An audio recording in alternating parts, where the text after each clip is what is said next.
We very warmly welcome the judgment in the High Court here today, which entirely dismissed the judicial review against the procedures to bring forward an Irish language policy.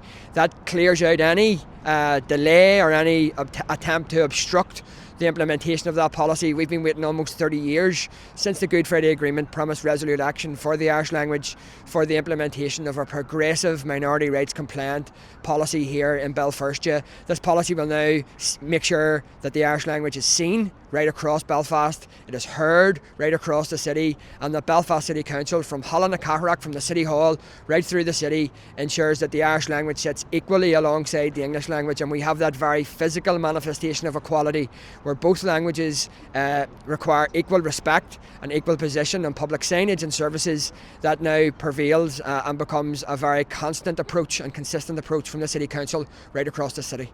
This council has piled illegality upon illegality. The abominable decision to hoist the Palestinian flag, disregarding all proper legal procedures and indeed their own rules, was little short of a procedural coup. Upending all proper legal process, the court has unsurprisingly ruled that decision illegal. We will now proceed to the Court of Appeal in respect of the overall issue regarding call-in. On this aspect of the decision, we plainly disagree and find the ruling entirely inconsistent with the law. If the court is correct, then minority protections have no meaningful effect.